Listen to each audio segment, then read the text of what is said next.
So how long have you been with Yousician now? Just turned three, as Okay. in just I think maybe 2 weeks ago, within the month anyway. Yep. It became 3 years in the company. So Mm. I just started when we met. Yep. I think it was in November when we were at YEDU, which is where we Yeah, met. that's right. Yeah. Um, yeah, I just joined that autumn, I think. Oh wow. Yeah. Oh, that's good. So you're still with them, which is good. Yeah, yeah. It's it's an ever-changing landscape here, so it definitely keeps me challenged. Yeah, yeah. Yeah, it's really good. But I saw your videos on the Metallica one, which is excellent. Mhm. Oh yeah, yeah. Thanks. You mean the tutorials? Yeah, yeah, yeah. Hmm. Yeah, That's it was. awesome. Yeah, it was an intense project, but I mean, yeah, we'll get into it. But Yep. yeah, unreal. Yeah, yeah. I know it was a long time coming. I know seeing on all the the Facebook sites and everything, everyone's like, "When's Mhm. Metallica coming out?" Or when is this? Yep, but yep, but it yep. all paid off. It looks great. Thanks. Yeah, it did definitely pay off in many ways. But yeah, very satisfying. I mean, from a personal point of view, obviously. But yeah, it was a long time coming because obviously COVID complicated things a lot. Um, the band was super helpful with everything, but they were just heading off tour on a European tour. Well, so we ended up shooting it in April, so they were leaving on tour. I think the next week after we were shooting. So Oh well. there was like because of the COVID protocol, they just wanted to be super extra careful with everything, which is completely understandable, of course, as did we. But it didn't, COVID doesn't make traveling or international sort of logistics any easier. So Yeah, that's right. yeah, definitely there was that challenge. Yeah. So were you there for the interviews and or the videoing and everything? Yeah, it was actually me who was conducting the interviews as well, Oh, which okay. was incredible. Oh, wow. Oh, I never knew Yeah, that. Oh, that's excellent. yeah, it was. I flew over. The company flew me over and conducted the interviews. You can imagine what like we were at their headquarters. Like that was the place where they rehearse at their home essentially, Hmm. um, or an extension of their homes, I should say probably. But anyway, that's where every like some kind of monster was filmed largely there, and Oh, yeah. you've seen footage of the place. You know, throughout the years in different places. And having been Metallica was a huge influence on me when, well, I mean, they were probably the reason I'm right in the sweet spot age wise where it really, so I grew up with guitar, like pop music was, guitar was very prevalent in pop music Yeah. Yeah. when I, like in my um, during my formative years. Yeah. I'd say more than what it is now for people growing up between the ages of, let's say, I don't know, 9 and 19. Yep. But yeah, Metallica hit that sweet spot and really got me wanting to play guitar. Mm. So of course it was unbelievable. I mean, I was beside myself essentially, but Oh, they yeah. were really accommodating. That's good. Yeah. Um, very nice and very professional but still warm and very human.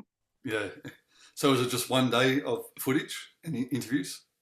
Yeah, so because everything, as mentioned with the COVID protocol, everything had to be really sort of well rehearsed in a logistical sense. We Yep. didn't rehearse the interviews or anything like that. Mm.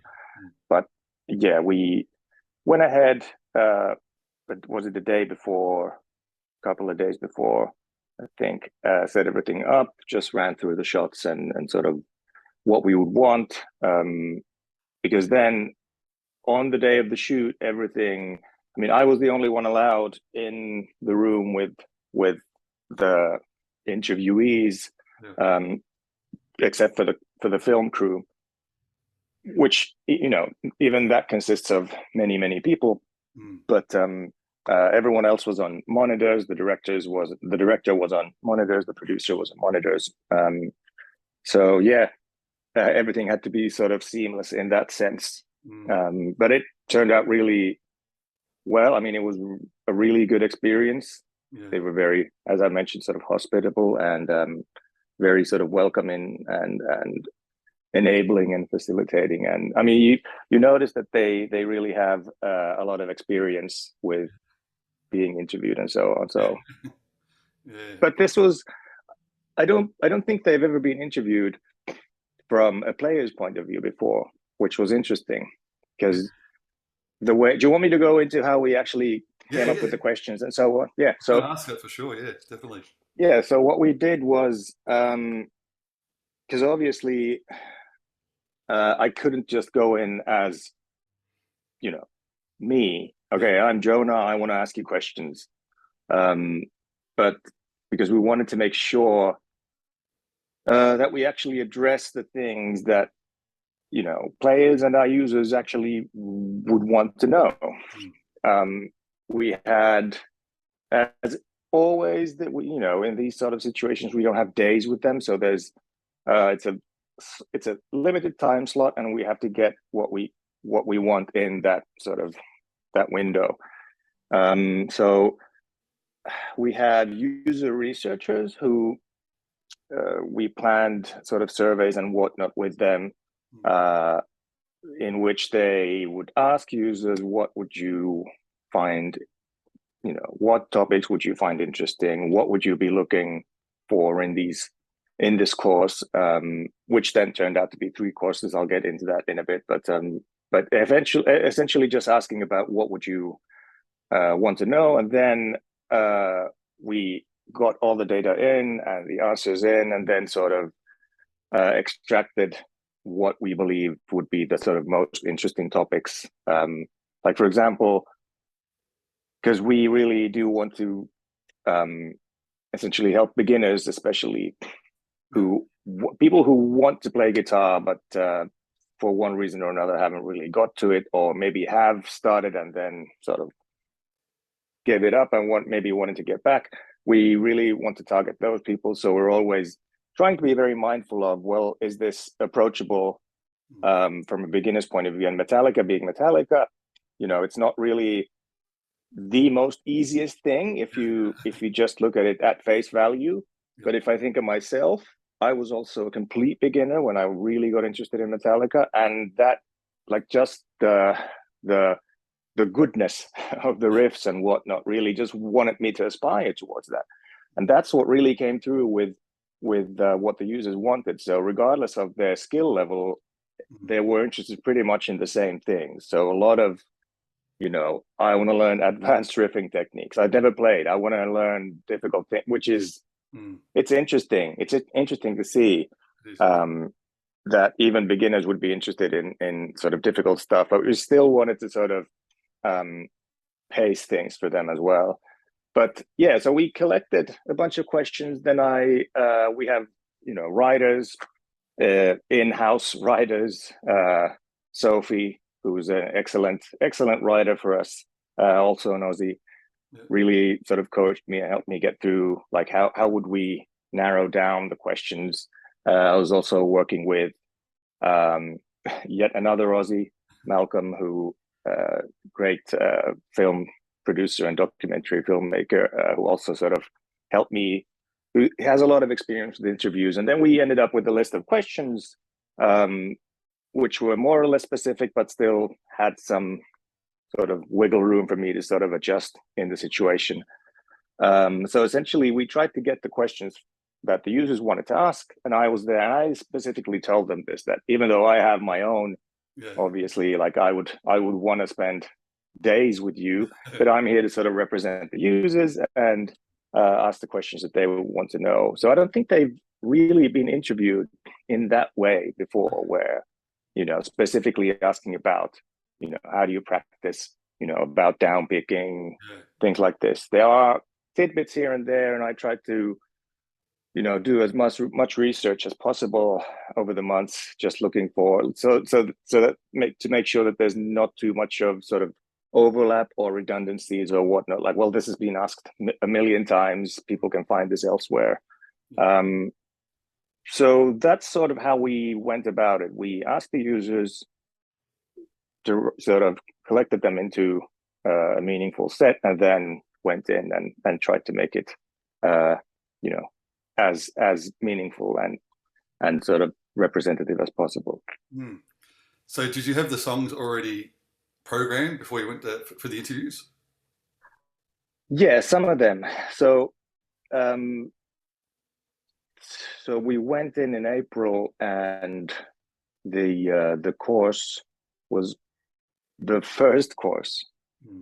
So I'll just quickly mention why there ended up actually being three Yeah. courses. So um, because I think it's an interesting insight into sort of how things are done. So obviously we have plans, like any company or whatever. We have to plan for, like, well, what is this going to look like and whatnot. Hmm. But then we also have to be able to sort of pivot if needed. So then because we, of course, we couldn't be sure of what we like exactly what we would be getting out of the interview. Like, you never know how a person might react or how an artist might react to questions. So you can't really rely on, well, we're going to get exactly this. Yeah. And you're hoping that they'd actually go off on tangents, Hmm. um, and so on. So we actually ended up getting a lot of great material, and it just felt like there was so much more than what could be actually just squeezed into one course. So I actually wanted us to spread it over three courses, which did mean more work, but I think it was worth it. We sort of got to sort of split it up into maybe a bit more meaningful pieces. Yeah. Um, but yeah, that's how it ended up being three courses. But the first one was released in June, so we had 2 months of time to get everything ready. How we eventually decided how sort of what to put in which course was really dictated by the material. Like, it really felt like, well, this is an entirety in itself, and this is this could be separated into a very different thing. Yeah. Um, and I was surprised at how different the answers were from Hmm. both of the guys, as in they really addressed guitar playing in very different ways, which I wasn't really Yeah. expecting maybe to that extent, but Yeah. it was super interesting. But yeah, we had some of the material, the song material in, but not all of it. Um, we had them play with Yousician. Okay. Like, if you've seen any of the ads, you can see them actually playing Yeah. along. I did see that. Um, yeah, it was interesting, but not all of we knew what songs we would have, Hmm. because of course we had to get them approved by them and so on. But not everything was programmed.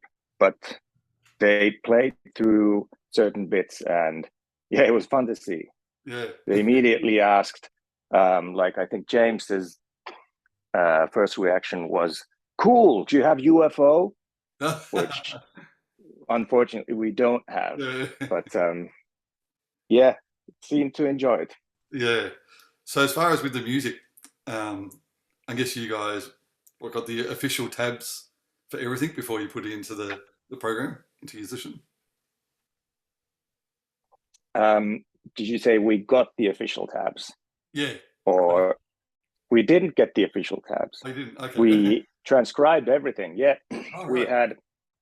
Yeah. We have a fantastic army of transcribers Hmm. um, working for us. I mean, I used to be one of them, but we really sort of sought out proper Metallica aficionados who really want to sort of go the extra mile.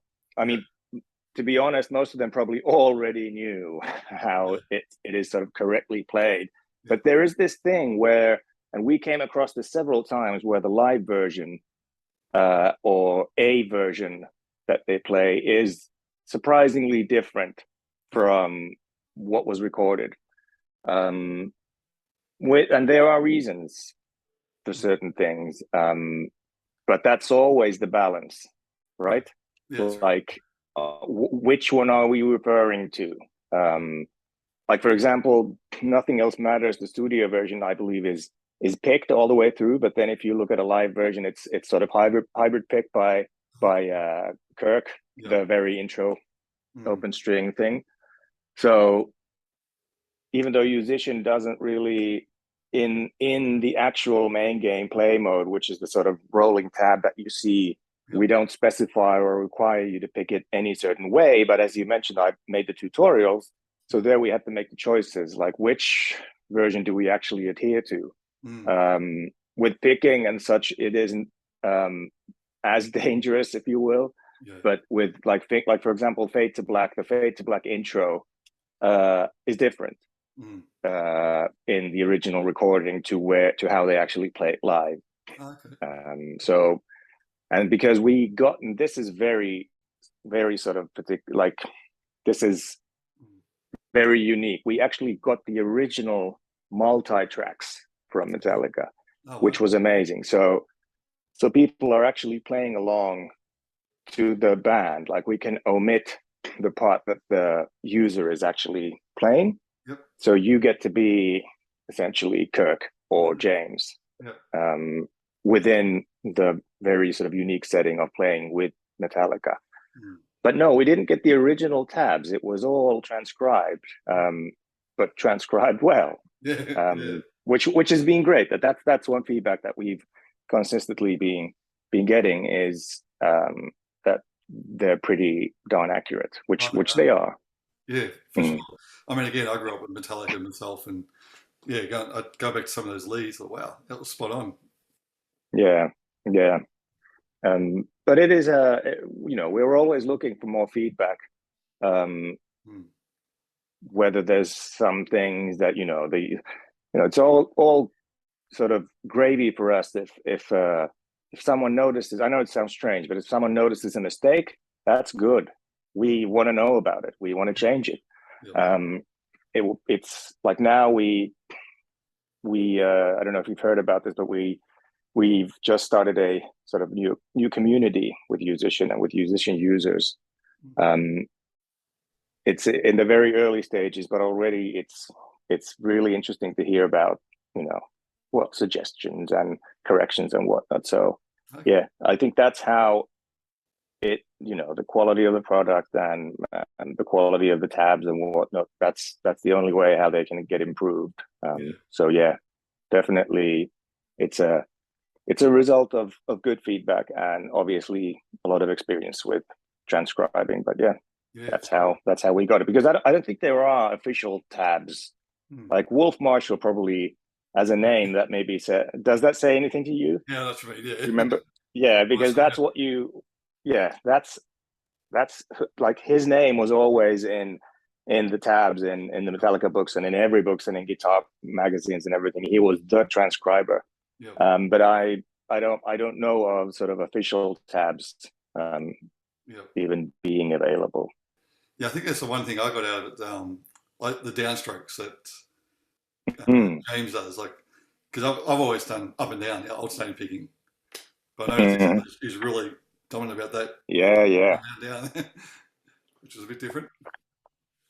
Yeah, this was something that, like, when we did the initial research, just looking into not only with our users but across the internet, if you will, just different forums and trying to sort of, and also YouTube, like what is, if there is one, because we realize we really have to narrow down the questions. We would have an infinite amount of questions if we had an infinite amount of time. But if we had to choose sort of certain things, what would be the biggest or the main or something, topic that people seem to be interested in based on what people look for in the internet, what kind of material is provided. And downpicking is definitely, that came up all of the time, like repeatedly that came up with users, regardless of their skill level, even though it is a pretty advanced skill. It's also a very specific skill, which is difficult to place on the spectrum of easy versus hard, Yeah. or let's say beginner to advanced. I mean, it is difficult, yes, not in terms of easy or difficult, but maybe beginner or advanced, because both of them said, I think even especially Kirk said, well, I'll give you a bit of background. We were thinking that, okay, if James is some sort of freak of nature who can just downpick forever, but looking at a lot of footage and whatnot, seeing that, well, actually, Kirk downpicks everything as well. He doesn't, I mean, not everything, but where James downpicks, he downpicks as well. But he has a very different technique and whatnot. So we were thinking, maybe that would be, maybe asking Kirk, maybe he's had to actually practice and learn it and whatnot. Maybe we would get, interesting insight from him on how to learn it. Because if a person, I'm not saying James wouldn't give any good insight, but when a person is naturally able to do something, it's often very difficult for them to actually describe how they do it. I'm sure you experienced this. It doesn't matter if it's in sports or music or whatever it is. Like, well, I just do it. So we were looking forward to sort of hearing Kirk's input on it. But surprisingly, he said, "Well, I've always just downpicked." I think that's what he says in the video. I've always downpicked. But which means that they've done it, when they were beginners. They've sort of, and I remember, I know this from my own students as well, from years back, where you have a teenager coming in with what you like, just based on the sharp corners of the guitar, that they're into metal, the pointy guitars, and I always get excited with them, and they always just wanted to sort of learn the sort of downpicking chugging. But they really went to town with that, even the beginners. Like, they really, it's not, they're not acquiring a very broad skill set. It's, they really want to hone into that one specific skill. So when putting that into the course, it was a bit challenging to think that, well, we can't really demand a beginner coming in actually being able to sort of do that, but we want to somehow offer them the possibility to actually get better at it and practice it. Because it is, if you really sort of think of it in a very sort of oversimplified way, you can just practice it by just picking, one string and just sort of trying different approaches. Like, there's the stamina approach, which is, it's not just playing as long as you can and then stopping, but actually sort of doing a sort of interval training thing where and this is what a lot of sort of people who have picked it up well have said to be like, works well, where you just pick 4 notes, take a break, 4 notes, take a break, for sort of interval training as a marathon runner might do. That's right. But yeah, it's that the downpicking thing was definitely one thing that I really, really, really wanted to get in the course, and just getting that footage of James's right hand, which doesn't exist anywhere, was amazing. So yeah, I'm really happy about that. I'm really happy that we got that footage. Yeah, that was great. But your videos as well, the instructional ones for the different songs, they're great as well. So thanks. Yeah, it's really, like, being a teacher myself for the last 30 years or so, like the ones you do just really opened up my eyes as well, the different ideas and the way you broke it down, and the different riffs, even like doing some of the open strings to the riffs. That works really well. Did you know the fingering to the Enter Sandman riff? No, I was going to, because that was new to me. No, I hadn't never played it like that. Yeah, me neither. It was new to me, but it does make sense. But it was like, that was one of the things where we realized that, well, and that's why I mentioned in the tutorial as well, like, well, you don't have to do it like this. Yeah. Like, I've done it this way, but this is actually how he does it. Yeah.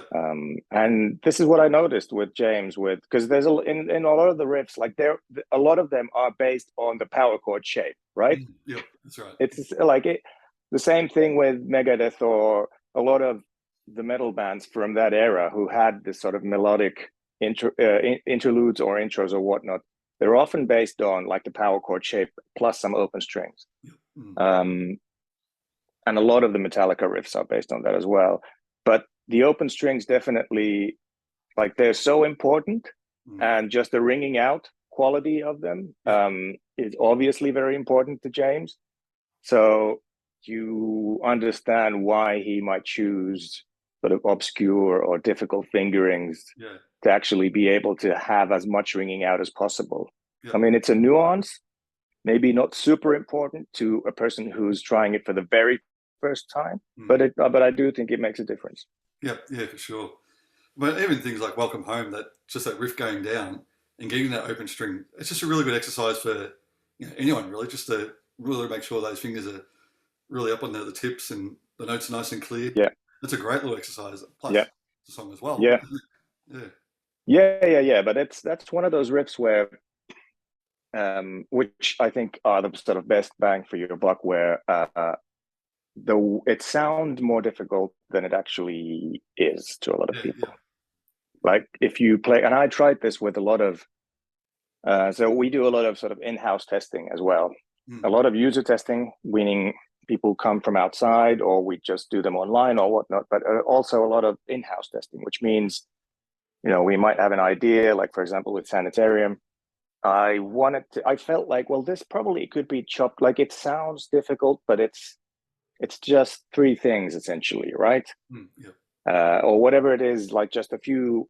I'm a very modular thinker, so I think that if you just chop it down into which is what teachers do, where you chop it down into sort of digestible parts, instead of, it's like learning, if you were to teach, I don't know, a poem to someone, to compare, or like lines in a play or something, you wouldn't be teaching them letter by letter, right? You'd be teaching them sort of sentence by sentence, and what are you actually saying?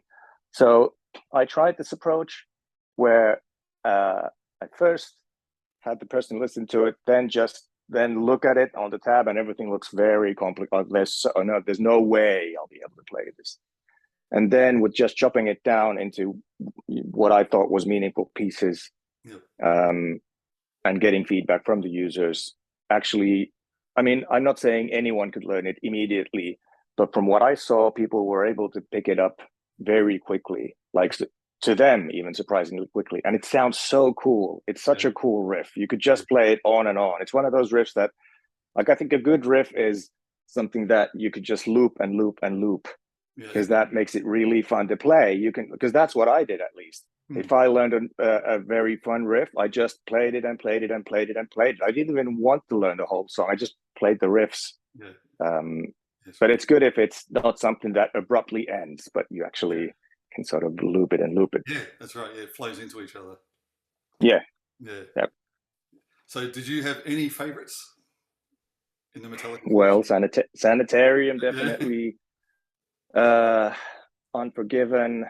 And I mean, surprisingly, like nothing else matters. I found that how should I put it? Like because it was everywhere when the Black Album came out. It was very influential to me, but it also, I experienced it sort of, it had some sort of an inflation to it where I just thought I just had too much of it in a way.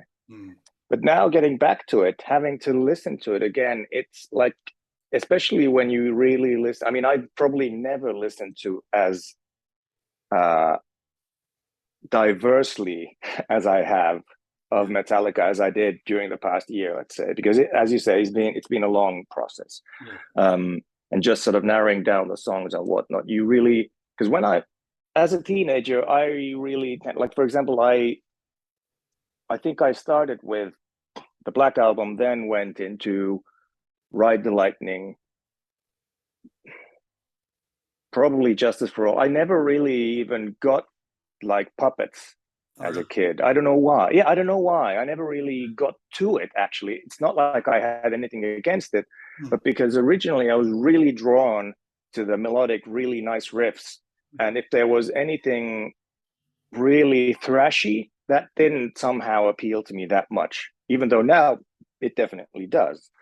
But because I listened to the Black Album so much, I felt like, well, this is like, it's sort of, I've lost interest with it. But when you listen to the Black Album compared to the other albums, the production quality, I mean, there's a lot that could be said about it. Of course, it's not as thrashy, just the production itself, but that's very intentional. I mean, Bob Rock very intentionally made it what it is.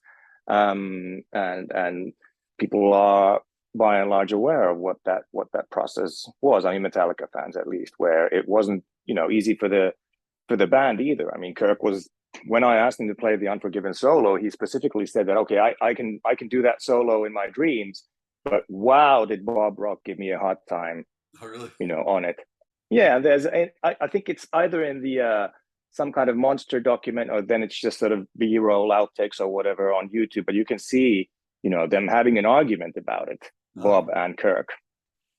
But yeah, Nothing Else Matters really sort of, I realized how really well it's been arranged. There's Michael Kamen's arrangement on it, which is, it's very sort of what's the word, like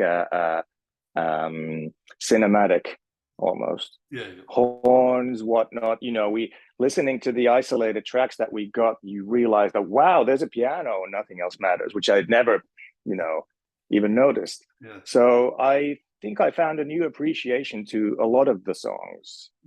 It's really difficult for me to sort of put them in priority, but and because they represent different energies to me. Like, I love Puppets because it's such, there's the knowledge of how difficult it actually is to play. Yeah. And then there's just the music itself, where there's just and like Battery also. So I tend to listen to those a lot. But I don't think there's any one single favorite. It really depends on the mood, I'd say. Yeah. But yeah, Unforgiven is definitely also that's a really good song as well. Yeah. And I suppose especially after analysing, like I said, after over a year, getting the nitty-gritty parts, you really appreciate what's involved too. Definitely. Yeah, there's a lot to the songs. And we also had a bit of discussion, when we were, at the site and preparing to shoot a segment or whatever, and discussing. This also gets back to live version versus the recorded version, and because everything that's on Yousician is from the album, so it's the album version. But remember, these guys haven't played the album version, in 30 years or whatever. So you can't really expect them even to now, just at a drop of a dime, to play it exactly how you played it on the album. So there was some sort of thinking and sort of planning around. I remember talking to, I think it was James's or Kirk's guitar tech, and he was asking about the sounds, like which part do you want him to play? And okay, I was thinking of him maybe playing this part, and then he says, well, that means we'd have to somehow jump between the electric and the acoustic, or I have this acoustic setup where he has this sort of what's it called, like a sort of a walk to stand, where you have to actually you have the guitar on a stand and you can just walk to the stand and play it, and then so on. And realizing, I remember saying something like, oh really, does he? Oh, he actually plays that part. I thought it was Kirk, and then the tech saying, well, sometimes he sort of does both, and sometimes not, and it changes from show to show. So it's not, the guys have been playing together forever, so they know everything very well. Yeah. So they are mixing it up as they're going, when they're actually playing. Yep. So and trying to sort of, they mentioned even trying to keep each other, on toes. So because if you're playing the same songs over and over for years and years and years and years and years and decades, quite literally, you really have to be careful of not becoming, I don't know, jaded. Or, I mean, I know the feeling as well, not having played for decades, but for years, with a band, the same songs, you sort of, you get into this autopilot mode. Yeah. So they mentioned that they don't get nervous anymore before going on stage. Quite the opposite. They actually have to sort of remind themselves that this is someone's first and only time that they're seeing us and experiencing this. So we really have to sort of keep it fresh. So it's understandable that they want to sort of mix it up. yeah, But from our point of view, it posed a challenge. We're like, well, we don't have that version in Yousician where you just mix it up in a way. yeah. But it was interesting. It was interesting, and they were very flexible with everything. So it turned out nice. But it was interesting to hear that Yeah. it's not the same every time. I mean, as far as like I know people I spoke to, who do have it, just loving it. Mhm. It's been like this huge Oh, move. really? Okay. Oh yeah, it's like yeah. I mean, they did have Yousician before, but they just find Mm. through this. They're just playing all the time. you know? Oh, really? Yeah, Well, that's good to know. yeah, Yeah, that's good to know. Yeah, I really that's also what I wanted is that because I'm you know we are aware that there are people who have had Yousician for a long time, and especially Metallica is one of those. I mean, that's easily the most searched artist in not only in Yousician but across the board when it comes to guitar playing and learning guitar.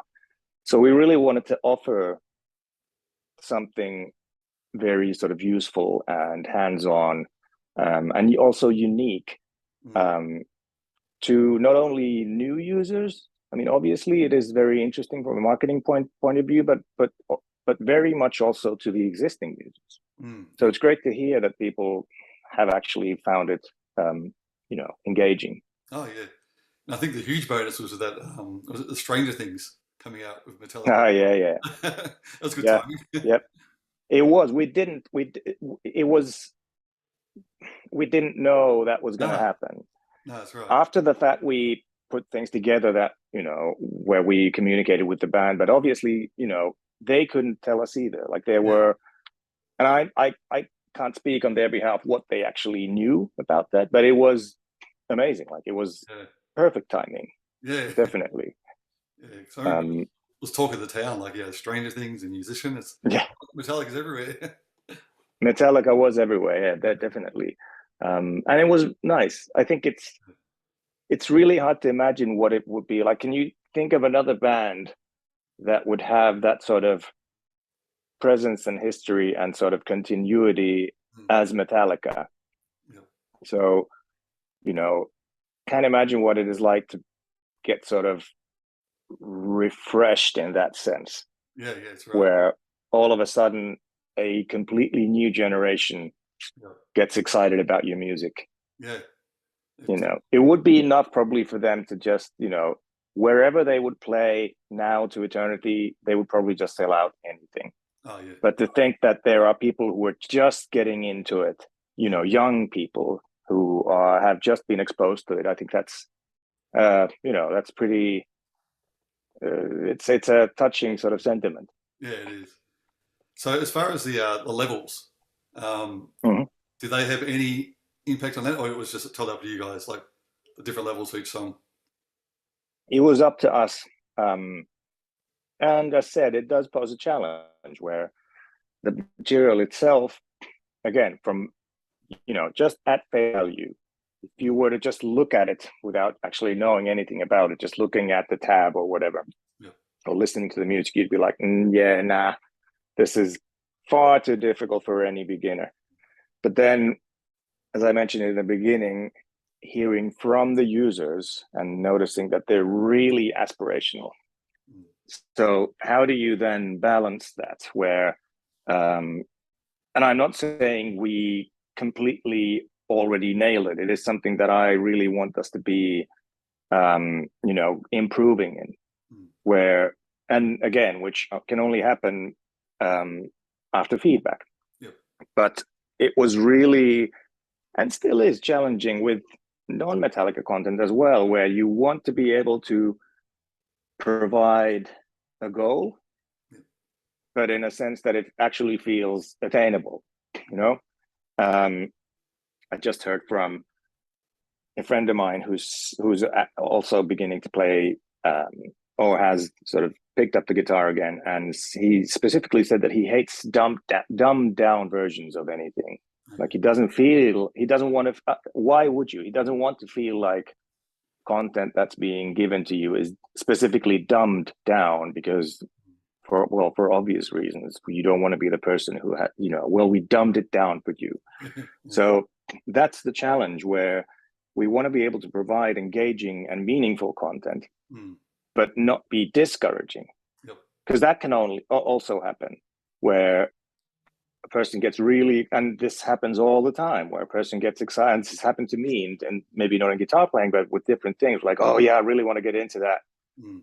And then you start a course, or see a song and realize that, oh no, I can't do it. Like, this is far too difficult. Yeah. But the way we tried to approach it, and with the riffs, for example, which was the first course, Yep. we specifically tried and sort of went with not actually grading the riffs. Mm. Like, if you have a look at them, you'll see that they don't have any levels to them. Yep. Yep. Which, like, this was an interesting discussion to have with when we were sort of deciding on how to put this out, because there's the thing where the levels actually anchor a person to, have, maybe prejudice isn't the right word, but when you see that, well, this is level 5 and I'm level 1, which at the end of the day, I mean, the level numbers may be useful. It would be interesting to hear what you think of the level numbers in general, but not just in Metallica, but in Yousician. Yeah. But, they are useful in a certain way, but they can be sort of extra baggage, or like anchors in a way, if you get what I'm saying, where you think that, well, I'm not even going to try it because I'm not at that level, even though they're sort of arbitrary numbers at the end of the day. They're just numbers. Like we were talking about downpicking. There might be one person might be a sort of anomaly in, someone who's not played the guitar can all of a sudden downpick. So how do you grade that? Is that like, is he now at level 15? Of course not. Yeah, that's right. Yeah. So the leveling is difficult. It is a sort of, in some cases, it's sort of a necessary evil but as I said, we know that it actually does, there's a purpose that it serves. But of course, we'd love to hear more about it. Like, if there are differing views about it, we're always open to discussion about that. But yeah, we decided the levels, but it wasn't a trivial task, and it's something that I'd say is always evolving. Yep. So we can adjust those. We can, if we notice that, let's say we'd noticed a trend that level 1 or 2 players aren't even trying content that we would know they could actually manage, but are not trying it just because it's labeled as a specific level. That's not good. That's not what you want. You want them to sort of push themselves. Yep. But we decided the levels, but it's a sort of an ongoing process, I'd say. Yeah. Well, I think the thing that I like to focus on with my students is the practice mode of Yousician. So that way, it really doesn't matter about the level. Like, I like to give, like, if they're level 2, I say, okay, try this on level 5, but 50% with the auto mode, and then use that as a guide to try and get up to this point. And then, not say you're going to be at level 5, but it's just a really good way to slowly build up your level and playing the song the way it is, like you were saying before, like dumbing it down, playing the way it's like how you do with the Metallica ones. You slow it down and slowly get faster, and you're playing it exactly the way they play it, but maybe just as fast. So I think that was the sort of riff trainer thing, because we used to have only the lick trainer, but the riff trainer thing was a brainchild of my very esteemed colleague Joaquin, who realized that we could actually change or sort of hack the lick trainer into this riff trainer thing, where we actually speed it up. There's the challenge of the backing track. Like, if it's too slowed down, it gets, as a player, that,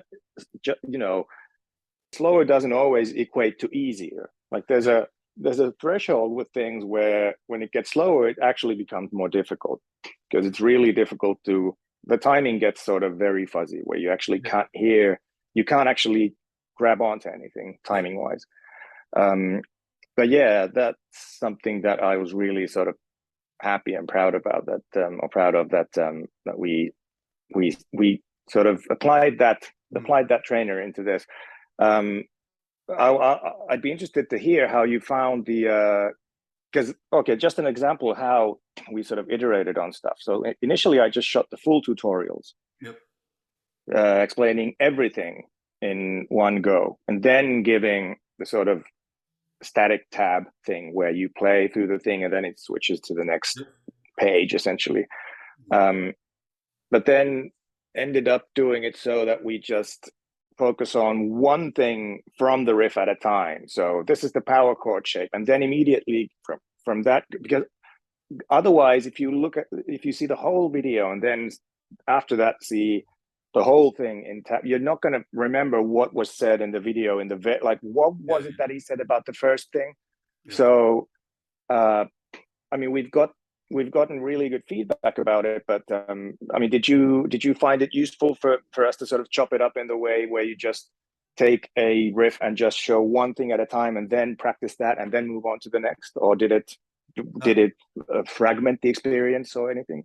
No, 100%. I reckon the way you did it was really good. Like you're saying, for example, Welcome Home, just doing that, the power chord part down to the fifth fret, whatever it is, and then you got the next section with the G chord shape. Yes. Reading those two different parts and then putting it together. I think that really, really helped. And I know a lot of my students, it was great to teach like that as well.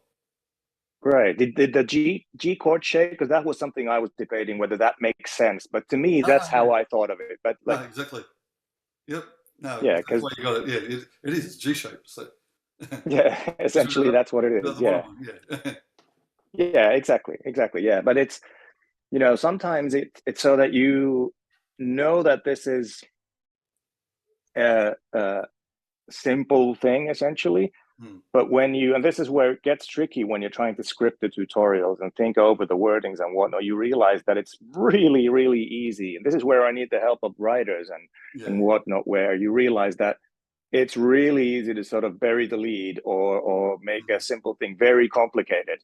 Like when, explaining a G chord shape, but it's not a G chord shape, but it actually has, it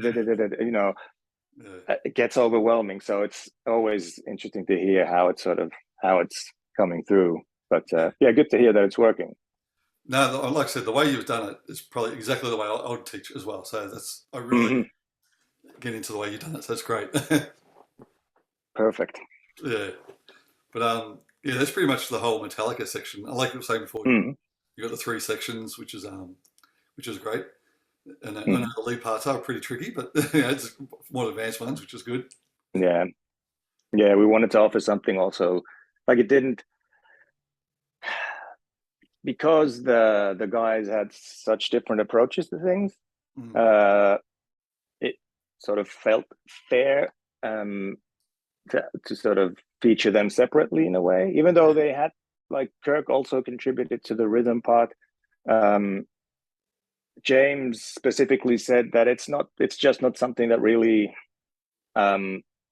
we were I'm going to say something which is something that I think we decided like a day before the shoot, or I just made the call that I'm going to go for it anyway. But because we were, because I wanted to specifically ask has there been a choice? Like when you chose to be a rhythm player or chose to be a lead player, or is that something that, was that a natural thing? Did you have to decide it? And is that important for a beginner to sort of realize which path he would be more interested in? Like, for example, I always was really interested in sort of rhythm stuff, even though I didn't really realize that it was maybe rhythm guitar. But always feeling also that, well, like there's this sort of over appreciation, or like the lead guitarist always gets the sort of spotlight. And there's this sort of bias where, like, you're a good guitarist if you can play the solos. That was sort of equated to being a good guitar player. So I really wanted to ask both of them, which I did, like what was the choice like? And because there was one interview which seemed to me it was sort of, well, it was from a site that didn't really seem to, like, they hadn't actually interviewed the guys. They were just putting, some of these sort of quote unquote journalism sites that they just pull bits from interviews and then they make up their own story. And they were talking about how James didn't, like, he was sort of feeling sorry that he couldn't play. So that's what the journalist, quote unquote, was saying, that it was a touchy subject for James. And we were sort of debating whether I should ask about that or not. Like, is it something that he's sensitive about? Like, well, I would want to play solos, but I just can't. And I'm sorry that you brought it up. But it wasn't like that at all. Okay. He was specifically saying that, well, it's not really like, I love melodies, but it's not like, it's not what I'm about. Like, I'm a drummer who plays the guitar. Okay. Or drums on the guitar. Yeah. So it was interesting to hear about that, and that sort of led to splitting the things up into sort of several sections. But yeah, they're challenging. The lead part is challenging, but we've made them as accessible as possible. And I, obviously would want to sort of make them even more so based on feedback. Yeah, for sure. No, they're all great. I mean, all three sections. It's got a bit of everything for everyone, I guess, which is really good. Hopefully. Yeah. Yeah. Now, have you got any updates or anything you can tell us about Yousician? There are a lot of things happening. Without getting in trouble. Yeah, exactly. That's what I'm thinking. Because there are things that I mean, sounds like a sort of classic cliffhanger thing, but we have interesting collaborations coming up, which I can't disclose yet, but definitely there are updates, like, well, just the interface updates. We're now really working on making it, essentially improving it. We had a video player update recently that we're working on, things like this, just usability stuff, which hopefully will make it, the experience even better for users. But there are a lot of, some are minor, but some are major things that are happening. Yeah, I'm sorry to be so vague, but it's because I didn't, like, they haven't yet been like, we're really close to sort of pulling the trigger on certain stuff, but we can't sort of go into that too much yet. But yeah, definitely there are stuff happening on piano, for example, really focusing on beginner friendly stuff.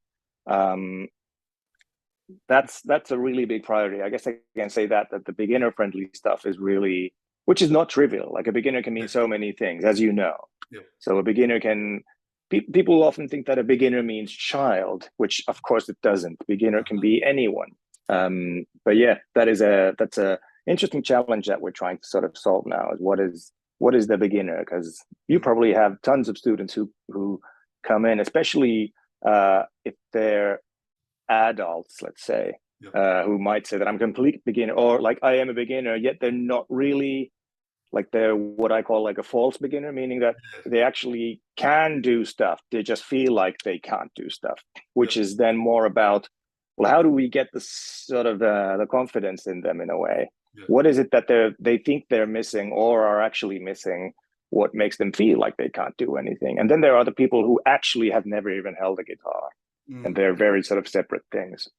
So trying to engage that, I guess that would be fair to say that we're really trying to sort of aim, like, essentially create value for the very beginners. There's so much good content in Yousician already. That's also something that we are now working on, is just to sort of highlight what we already have, already in the app.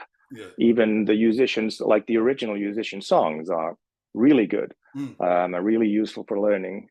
So we're trying to sort of get that on the top as well, sort of get that rising to the top as well. So yeah, just working on making things more accessible to people, essentially. Yeah.